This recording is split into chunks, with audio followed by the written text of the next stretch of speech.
We've got another case to tell you about tonight in a disturbing new trend. Young Canadians fighting and dying in Syria. Last night we told you about a 22-year-old Calgary man. Tonight's details are different, of course, but the ending is bleakly similar. Senior correspondent Adrian Arsenault has our exclusive story. Get there and get your game on at Timmins City Bingo. Small, rural, largely Christian Timmins, Ontario has had company.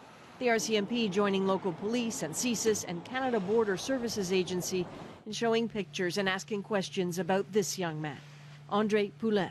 Only interest wasn't in him as a fresh-faced teen, but who he grew to be. A battle-hardened jihadi with a militant Islamist group in Syria. Calling himself Abu Muslim, he spoke freely with an American filmmaker last spring about what his family thought of what he was doing. On the one hand, they're happy that I was going on my own path and doing my own thing and, helping people. But at the same time, they don't understand entirely why I'm here. They'll never get to ask now because CBC has learned from various sources that Poulin died as another Canadian jihadi fighter. That's him there with his unit of foreign fighters controlled by a Chechen. He arrived in late 2012. Last August, his group attacked a regime-run airport. His body found and reportedly buried by other jihadis.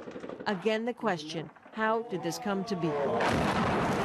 Andre Poulin surely stood out here in Timmins. By 2008, 2009, before he was barely 20, he was already on the path towards a strict interpretation of Islam, worrying about what he was wearing, how others here were behaving.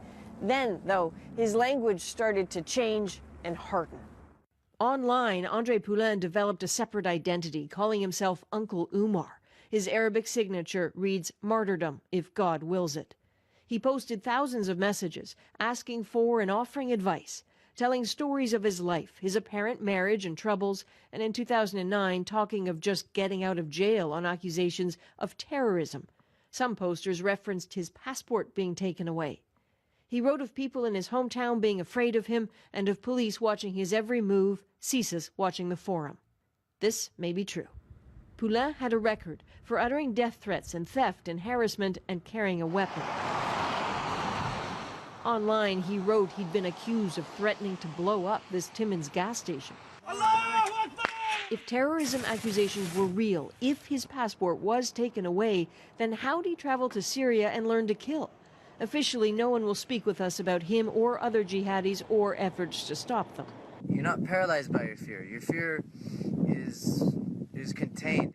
The filmmaker Bilal Abdul Karim says his clearest memory is of him as a man unwavering in his determination, but home always on his mind.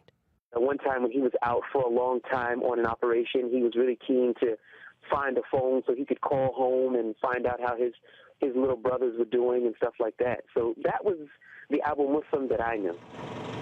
He curious about home, and those at home in Timmins, no doubt, frantic about him. And finally, somewhere in the Syrian chaos, is the woman Abu Muslim or Andre Poulin married, and we're told the baby she just gave birth to, his child. Peter? All right, Adrian, thank you. Adrian Arsenault in Timmins, Ontario tonight.